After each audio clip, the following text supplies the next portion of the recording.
numbers of the universe boggle the human mind. In the observable part of the universe, there's something like 100 billion galaxies, each with billions of stars. The Andromeda Galaxy is about 2.5 million light years away. The Earth is orbiting the Sun at a speed of about 66,000 miles per hour. Most of us give up even trying to comprehend such titanic sizes, distances, and speeds. But are there ways to bring the sweep of the cosmos down to Earth? To help us understand how big, how far, and how fast.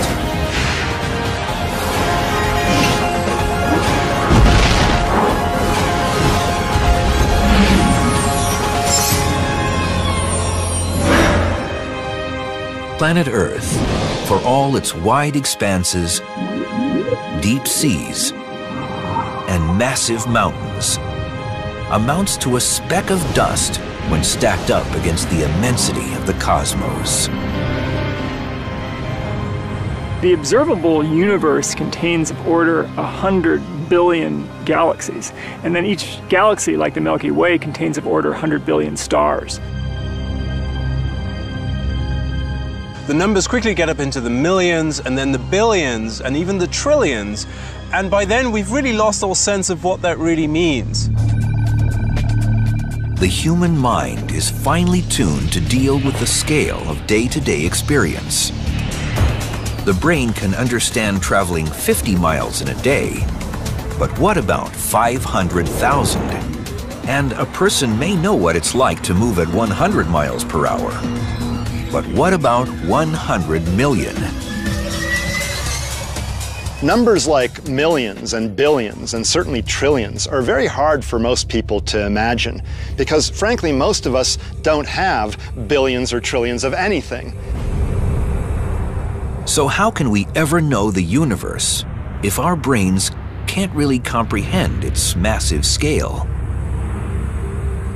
Doing scale models of objects in the universe is really helpful because it brings them down to sizes that we can imagine, that we do see in our normal everyday lives. We can start by cutting the biggest players of the night sky, planets, stars, and galaxies, down to an earthly scale. There are two ways to evaluate size. We can measure dimensions, meaning height, length, and width, or calculate bulk, also known as mass. Bigger doesn't always mean more massive. Let's say a balloon has the same volume as a bowling ball, but the bowling ball has more mass because it's denser. It's just got more mass crammed into that same volume. To help get a grasp on some of the immense masses floating around our universe, astronomer Laura Danley visits a monster truck rally. A place where objects of hugely differing masses often collide.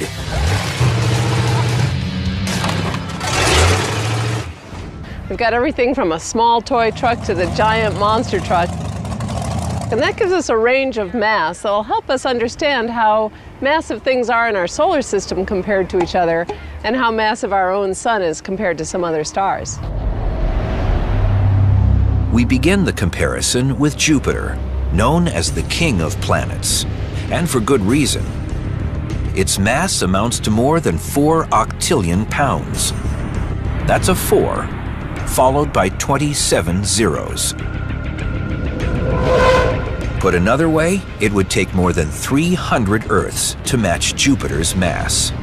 But even that is measly when compared to the Sun.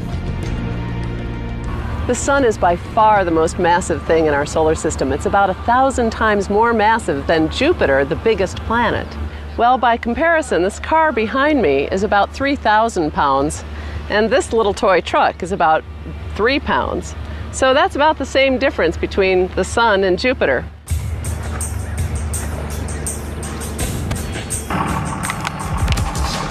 It's a crushing difference, as 3,000 pounds make perfectly clear. But remember, This is a monster truck rally. And the junk car, representing our sun, may regret picking on little Jupiter. The sun is the most massive object in our solar system, but it's not the most massive star in the galaxy. There are a lot of stars more massive than the sun.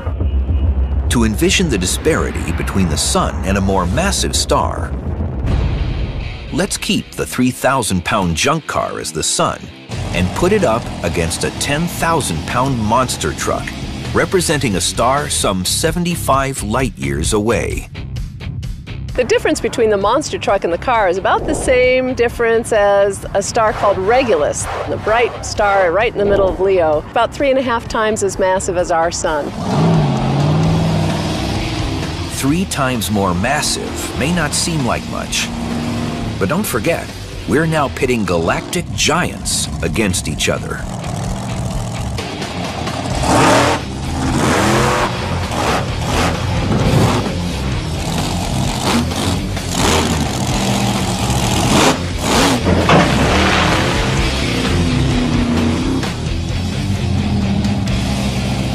Well, that was quite a shock, but as you can see, 3 times the mass difference makes a difference. If we could somehow bring Regulus here and have it sit on top of the sun, that's about the same comparison. But even monster truck-sized Regulus can't stack up to the immense mass of the true titans of the universe. The most massive star we know orbits around the Milky Way, a little companion galaxy called the Large Magellanic Clouds, in the middle of a nebula called the Tarantula Nebula. That star has a kind of boring name, R136a, but it's still a very massive star. R136a is a young star, about 1 million years old. Its surface temperature is 70,000 degrees, about 7 times hotter than our sun. Before 2010, stars were thought to form no bigger than 150 times the mass of the sun. But new discoveries have doubled that limit. We think R136a is probably about 250, maybe as much as 300 times the mass of our sun. To represent this massive star, you need a truly monstrous truck. This monster is 100 times heavier. But extreme mass also comes in small packages, where density takes the force of gravity into radical territory. The greatest massive bang for the buck we can see in the universe comes from a stellar object known as a neutron star. A neutron star is the leftover core of a supernova explosion, with its mass packed astoundingly tight. It's got 1.5 times all of the mass of our sun crammed into a volume about 10 miles across. If you crammed one monster truck down into the size of a sugar cube, that would not be anywhere close to as dense as a neutron star. I'd need 10 million monster trucks crashed down into the size of a sugar cube. Stack these 10 million monster truck sugar cubes 10 miles high and wide, and you've got yourself a neutron star. Neutron stars are just bizarrely extreme objects. If you were to try to land on a neutron star, it would be absolutely impossible, because you would find that on the neutron star, you weigh about 5 billion times more than you do here on Earth. But mass isn't everything when it comes to finding out just how big the biggest stars can be. The universe is also filled with titans that take up unimaginable amounts of space. Some of the tiny pinpricks of light we see from Earth are actually stars big enough to swallow our entire solar system. Can the human mind even comprehend the largest star in the galaxy?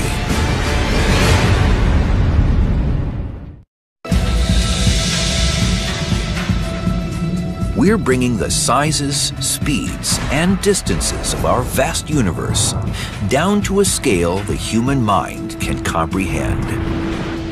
The biggest thing in our solar system by far is the Sun. In terms of sheer mass, it weighs over 300,000 times more than the Earth. But in terms of volume, it's also the solar system's physically largest object at 870,000 miles across. So the Sun is really big compared to the Earth. It's 109 times as wide as the Earth. That actually means that over 1 million Earths could fit inside the volume of the Sun. It's really big. But as enormous as the Sun is in earthly terms, our home star seems puny when stacked against our galaxy's lineup of stellar mammoths. With strange names taken from history and science, they push the envelope of what it means to be a star. Consider them in turn: Vega, Bellatrix, Epsilon Canis Majoris, Dubhe, Aldebaran, and finally, the super-enormous Betelgeuse and VY Canis Majoris. Oh, wow. Astronomer Alex Filipenko attempts to bring them down to Earth in an airplane hangar. We're here in this airport hangar today in order to try to illustrate the relative sizes of stars, in particular big stars. We're going to inflate some balloons and even some really big weather balloons and show them in comparison with the Sun, which we've scaled down to the size of a bowling ball. The bowling ball Sun is 8.5 inches across, which would make the Earth no bigger than a tiny bead. My two assistants are balloon experts. They know how to inflate balloons with helium and tie them off, and they know how much to inflate them. So they're going to inflate these different balloons to different sizes. Inflating the balloons will take us on a scaled-down tour of the Sun's big, bigger, and biggest brothers. First stop, the star Vega.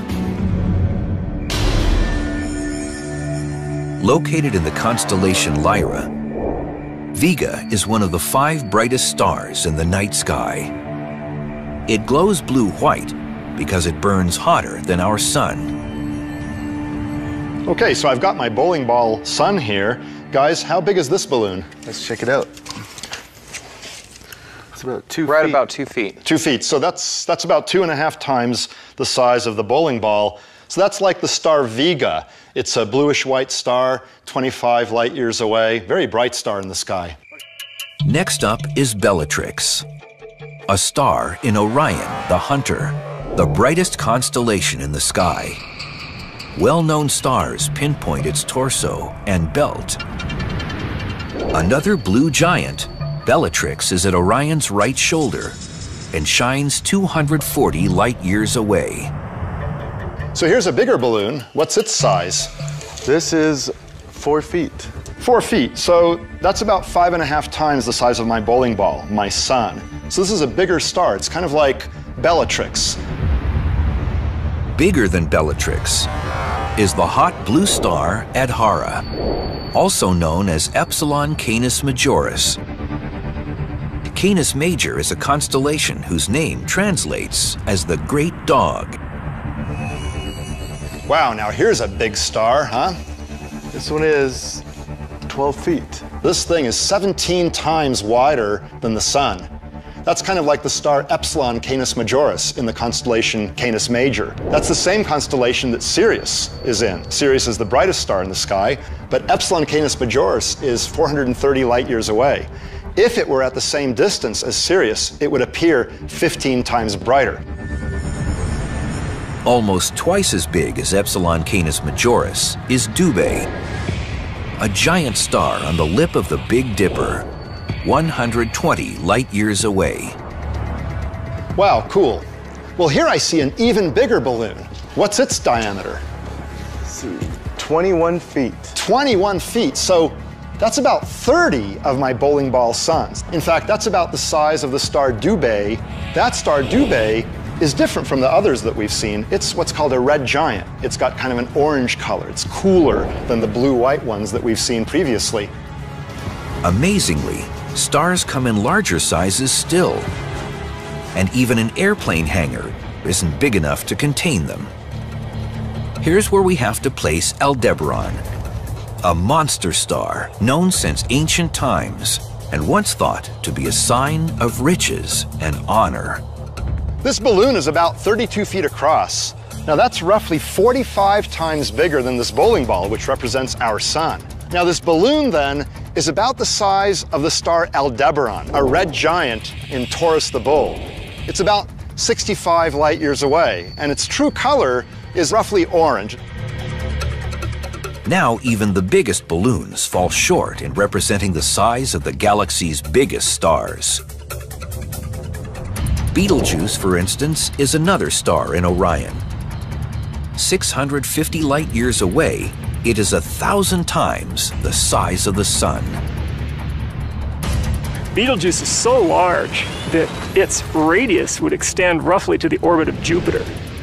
So if Betelgeuse was actually in the solar system, then all the 8 planets would be completely either destroyed or totally too hot to be habitable. But the largest known star is a beast by the name of VY Canis Majoris. By some estimates, it extends to 2,000 times the diameter of our sun. That is a truly gargantuan star.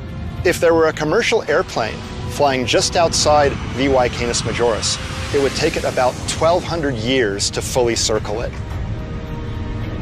Any object on this enormous scale seems truly alien to the human mind, an intimidating answer to the how big question about the universe. No less discomforting is how far, because distances between planets, stars, and galaxies stretch beyond all human experience. So a really great way of bringing it home is to scale everything down to a more human scale. We're better at understanding the relative sizes of things than abstract, absolute numbers. Take the moon. It lies a little less than 250,000 miles from Earth. You might think this isn't all that far. Well, think again. Imagine if I shrunk the Earth down to about the size of a basketball. So if the Earth was about the size of this object here, I would actually have the moon be about the size of this tennis ball. So the next question you might ask is, given the relative sizes of these things, how far apart are they going to be from each other? To show you, I'm actually going to need some help. So Johnny is actually going to hold the Earth for me while I actually take the moon and measure out how far away it needs to be. So here goes. 1 foot, 2 feet, all the way back. We're already at 10 feet. We've got to go even more. It's already past 15. We've got to go much further. And here we are at 21 feet. That's actually how far away the moon is from the Earth in our scale model. At 239,000 miles, the Earth-Moon distance has now become familiar to us because of Apollo missions to the moon. This is one of the few astronomical spans we can readily understand. In 6 manned moon landings, we learned that the travel time was a little more than 3 days. And the lunar commute has become a part of our collective knowledge. Engine stop. Okay, Houston, the Challenger has landed. But beyond the moon, the solar system extends to distances so vast. Again, our limited minds aren't really up to the task. But what would happen if we literally brought all the planets down to Earth?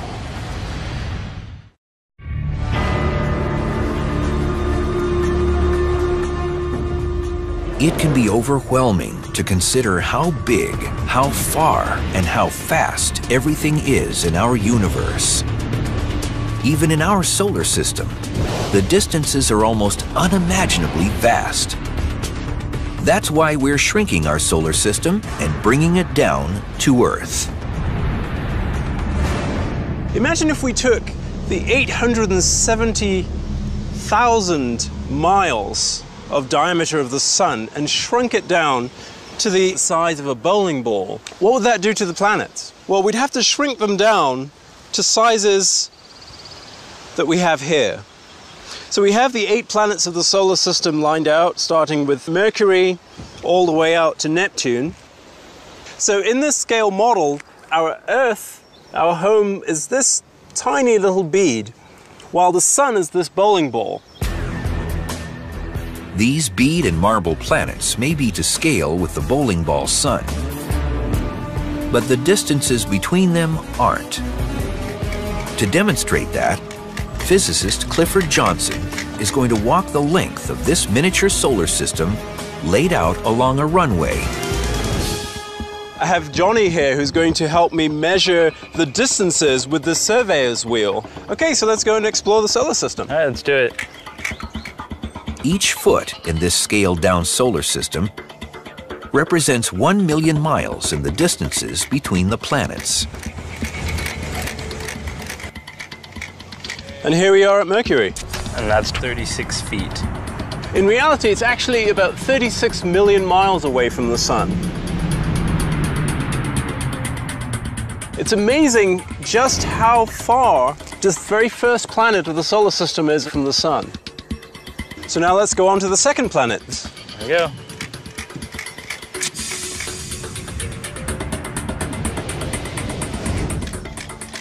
So here we are at Venus.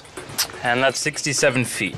So this bead representing Venus is about twice as far from the sun as Mercury is. It's actually, in reality, about 67 million miles away.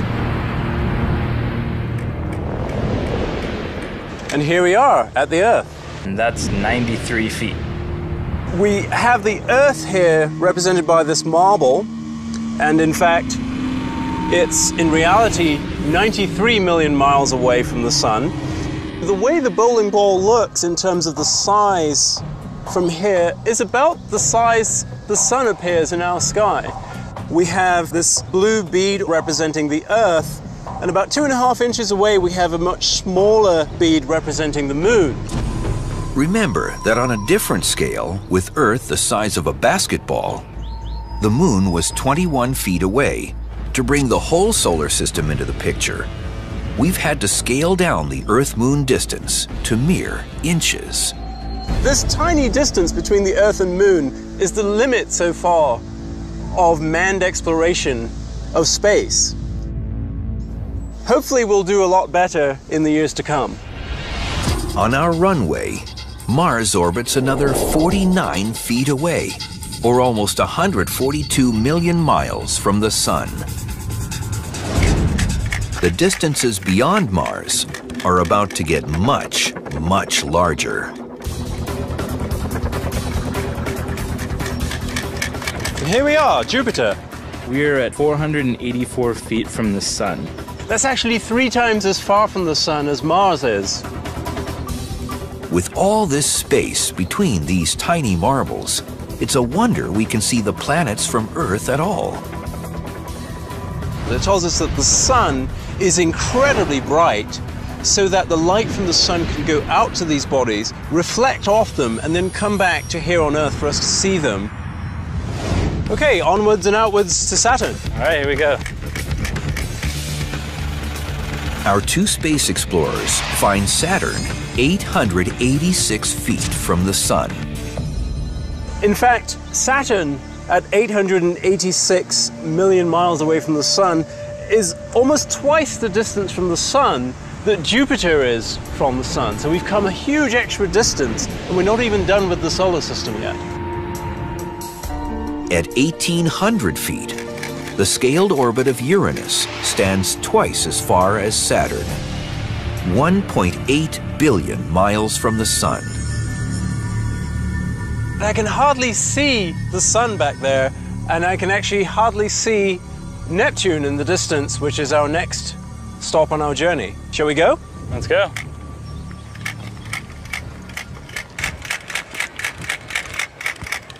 Geez, that's far. Yep. And here we are, Neptune, the last of the planets. 2,798 feet from our sun. That, from our model, translates into the real-world distance of almost 3 billion miles that Neptune is away from the sun. This far out, a planet takes a long time to do an orbit around the sun. The Neptunian year is about 165 of our Earth years. In fact, only one of those Neptunian years has passed since Neptune was actually discovered. Viewed on this scale, it's a wonder the sun's gravity has any effect at all. And there's still more to this solar system beyond Neptune, including smaller bodies like Pluto. And then, nearly a light year away, clouds of dark, icy comets. If the space between the planets in our solar system strains human comprehension, then the vast distances between stars and galaxies totally overwhelms it. That astronomers even know how far away stars are is a mystery to Nora from Brooklyn, New York, who wants to ask the universe, how do we measure distance to stars and galaxies? Nora, that's actually a pretty complex question. For the most nearby stars, we look at how their positions in the sky change with time as Earth orbits the sun. For more distant stars, or stars in other galaxies, we measure how bright they appear to be, compare that with their known power, and thus determine their distance. They are distances so immense that how big and how far are questions to challenge anyone's power of comprehension. But the magnitudes of the universe also extend to speed. What scientists have discovered is that the universe is a super-velocity racetrack where even giant planets move faster than speeding bullets. We've seen how big and how far things are in space. Now we're going to see how fast. To do that, first we have to understand the celestial measuring stick known as the light year. Just like it sounds, 1 light year is the distance light travels in 1 year. That amounts to about 6 trillion miles. But that doesn't help us understand how fast light speed itself is. The speed of light is really fast, about 186,000 miles per second.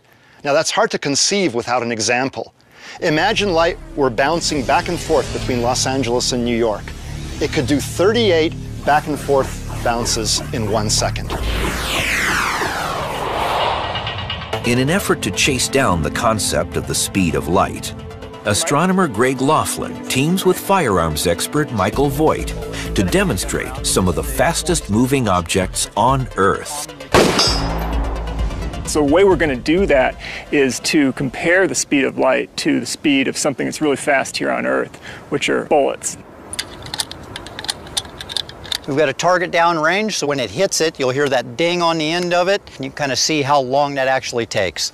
This is a 204 Ruger. This is the fastest commercial cartridge on the planet right now. We've got a 300-yard travel, so I'm really going to try to get a sense of the time that it takes for that bullet to travel down range. So let's see how that works. Nice shot. Boy, I couldn't get any sense. As soon as I pulled the trigger, boom, it hit the target. No sense at all of the travel time. Because it's so difficult for the human senses to perceive the speed of these bullets, Mike sets up a highly accurate timing device known as a chronograph. So this is the unit that the timer's actually in. Inside it's got a clock. Okay, it looks like the chronograph's ready here. All right. Let's put a couple rounds through here and we'll see how fast this ammo goes.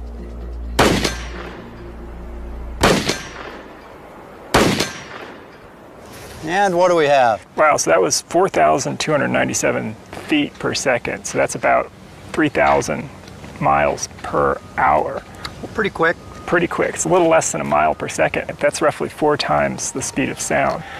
So, I mean, I'm impressed, but that pales in comparison to the speed of light and the time that it took for those bullets to go from the muzzle of the gun all the way down range to hit the target. During that time, light has enough time to go all the way around the surface of the Earth from Los Angeles to Paris and then back in that same amount of time. Moving at 670 million miles per hour, light completely demolishes any earthly experience of speed. That really doesn't mean very much to me because the whole distance of 670 million miles is much larger than any kind of distances that we normally deal here with on Earth. The speed of light and the speed of our world are so vastly far apart. We have to take light and slow it down to really understand the difference. For that, we go back to the speeding bullet. At 3,000 miles per hour, we can barely perceive its speed. If light moved no faster than a speeding bullet, what would happen to the world around us if we slowed it down by the same amount? For example, a commercial jet travels roughly 600 miles an hour. So, assuming the bullet represents the speed of light, how slow would the jet look?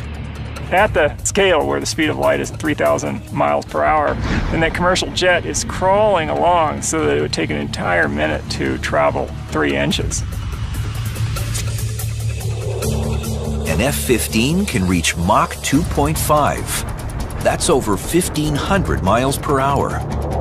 But on this slow light scale, an F-15 needs a full minute to move 7 inches. And what about speeding bullets themselves? How slow do they look on this slow light scale? If we go up to those high-speed rifle bolts, then they're making it just a little bit more than a foot, about 13 inches over the course of 1 minute at the scale where the 3,000 miles per hour is the actual speed of light. In the real world, a snail moves more than twice as fast. As it turns out, much of the cosmos is zipping around at speeds we can't really comprehend. Motion is actually the normal state of affairs in the universe. We may think we're standing still, and we are relative to the ground, but Earth is orbiting the sun is orbiting around the center of our galaxy is orbiting around in our local group of galaxies. And all of these objects are moving at very high speeds. The Earth is orbiting the sun at a speed of about 66,000 miles per hour. That's enough to take you around the Earth more than twice in a single hour. Our sun is rushing around the Milky Way center at 483,000 miles per hour. And the Milky Way itself is flying through space at 1.3 million miles per hour. But the speed of light is still over 600 times faster. The simple fact remains, we live in slow motion compared to the nature of the cosmos. Modern technology doesn't travel anywhere near the speed of light. If we travel, say, at commercial jet speed, which is 1,000,000 times slower than the speed of light, then it's going to take us of order 4 million years to traverse that distance to the closest stars to the sun. If it takes more years to reach the nearest star than the human race has existed, how can any person ever really understand the size of our own galaxy?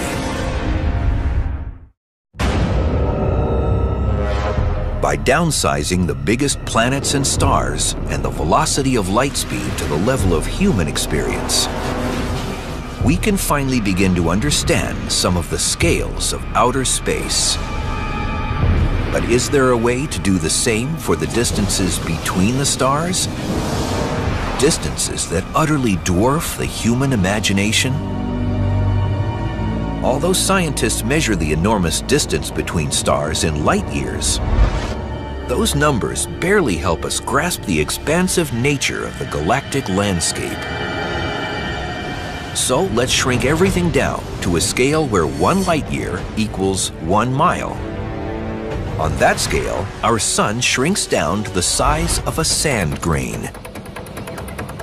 We've calculated just how many sand grains, or how many stars, would fill our own Milky Way galaxy. And the number of stars in the Milky Way is about the same as the number of sand grains in this chest. If you're counting, that's more than 100 billion stars. If 1 light year equals 1 mile, where is the nearest star? From the vantage point of the Griffith Observatory in Los Angeles, where astronomer Laura Danley works, the nearest sand grain would end up in Hollywood, 4 miles away. To help pinpoint sand grains positioned 4 miles apart in a dense city, we'll use mirrors to flash sunlight back and forth between them. So Aaron and Johnny have mirrors, and they're going to reflect sunlight to help us see just how far away it is to the nearest star. So I need to get a few stars to take off to Hollywood with me. That should do. So Stan, Aaron, are you ready? You're going to be the sun staying here at Griffith Observatory. Johnny and I are headed out to Hollywood. You all set? Let's do it. All right, let's go. The nearest celestial neighbor to our sun isn't a single star, but rather a grouping of 3. 2 of them, Alpha Centauri A and B, orbit each other and are about the same size as our sun. The third, Proxima Centauri, is a red dwarf star, dim and only about 10% as massive as its siblings.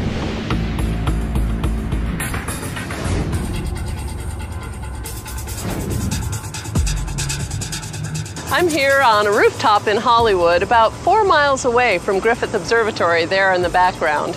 I have in my hand a bag full of stars. I'm going to take out 3 sand grains. 1, 2, 3, throw the rest of the way, that represent our nearest stars. Proxima Centauri is actually the closest star to Earth. And on the scale of this analogy, it's about 70 feet behind me. So we'll just toss Proxima Centauri to its proper place. Alpha Centauri A and Alpha Centauri B on this scale might be about 2 feet apart, while our sun is 4 miles away at Griffith Observatory. From here, the sand grain representing our sun will be impossible to spot. This is where the mirrors come in. Here we are at Alpha Centauri, but now we have to find our own sun. Let's see if we can't get them to show us the sun. Hello, Stan. Hey, Stan. We can't see the sun. You want to send us a little sunlight our way? Okay, sun's coming your way. Can't see it yet. There. That was a good one. Yeah, nice and bright. Wow, look at that. That's incredible. Okay, Stan, we're going to show you the light of Alpha Centauri now. Yes, there it is. Yep, you saw it. They got it. Awesome. He sees Alpha Centauri. In our region of the Milky Way galaxy, the typical distance between stars ranges from 3 to 5 light years. With stars the size of sand grains, we could fit about 20 in a city like Los Angeles. But if more stars crowded any closer to Earth, our cosmic neighborhood would become hazardous to life as we know it. There's supernova going off, which would really cook the atmosphere. And if another star were to pass too close to the sun, then the planetary orbits would be badly perturbed. Planets could even be lost from the sun and sent out into interstellar space. It's really true that if we didn't have these vast amounts of real estate between the stars, we likely wouldn't even be here. Cutting down the distance light travels in a year helps put stars in a clearer context.